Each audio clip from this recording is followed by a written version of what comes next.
Hello and welcome to this video tutorial. This video is part of a 10 video series where I show you how to analyze data using pivot tables and charts in Excel. I will start by how to prepare your data, create your first pivot table. I will show you in detail how to customize the table, in detail how to sort, filter and group. Everything you need to know to manage the source data, move and copy your tables, how you can use interactive pivot charts, slicers and timelines to visualize your data, how to put everything together in an interactive dashboard, and last but not least, how to save your dashboard, pivot tables and charts as templates and reuse them again. Custom mathematical calculations can be done within or outside the pivot table. In this tutorial I will cover both. Within the pivot table, Excel allows you to use basic calculations like dividing, multiplying, adding, subtracting, percentage, and so on. The only difference to the normal calculation is that you reference the field names in the calculation instead of cells. I will apply some examples to show that. For the first example, I will add a second expenses field in the value areas. This way, Excel will add a new calculation to the values area. I will change the calculation from sum to count. The pivot table will be adjusted and will show both. Under the count field, you will see how many times payments were made for every subcategory per year.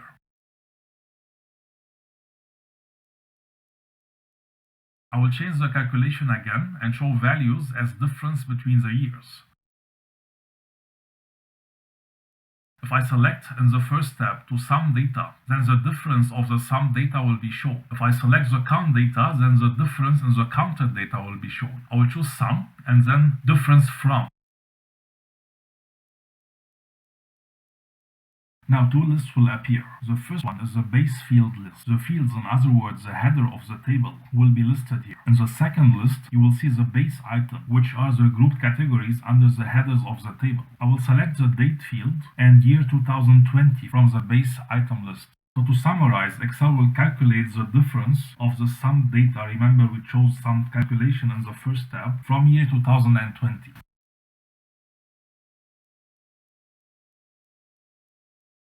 I will right-click within my data, go to Value Field Settings. Under the second tab, I will choose Percentage of Grand Total from the drop-down list. You can, by the way, show the percentage of parent total or column total and so on. As you can see, a lot of calculations can be done with Value Field Settings.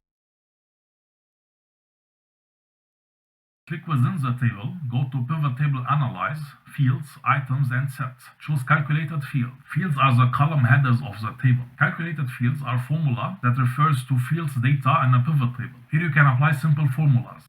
I will name the field Currency Change. In the Formula tab, I will enter if, double-click on the field to enter it in the formula, expenses are bigger than 0, then divide expenses by 1.2, otherwise show not applicable. A new field and column containing the calculation will be generated. The field name will be placed in the pivot table fields and area. To edit a calculated field, select within the table, under Pivot Table Analyze, Field Items and Sets, choose Calculated Fields. Click on the down pointing arrow, all the calculated fields will be listed. Choose the one you want to edit, modify it and click on Modify.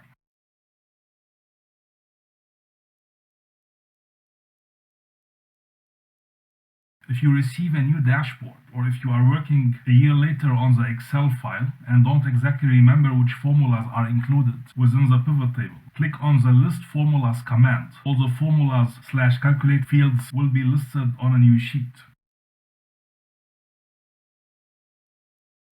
To refer and reference data from outside of the pivot table, you can use the GetPivotData function. GetPivotData function returns visible, and here it applies only to visible data from a pivot table. This feature is especially useful when you want to include the data in a formula or further calculation outside of the pivot table. Enter in a cell outside of a table, equal, and refer to a cell inside the table.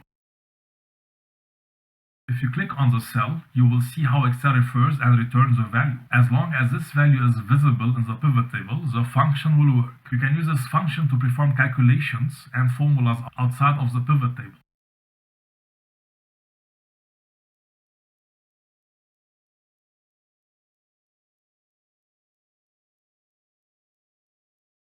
Note, if you select the cell and drag, only the original reference will be copied. You have to refer to each cell in the pivot table manually.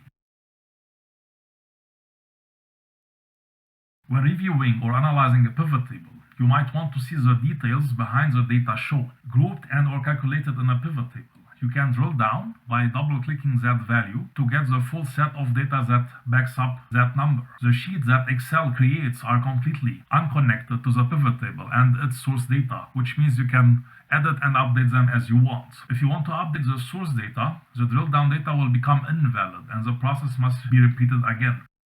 You can drill down by selecting the cell, right-clicking, and then show details. I hope you found what you were looking for in this tutorial. If yes, please give us a thumbs up and consider subscribing to this channel for more videos. Check out other Excel video tutorials by Swag Academy in this playlist. Thanks for watching.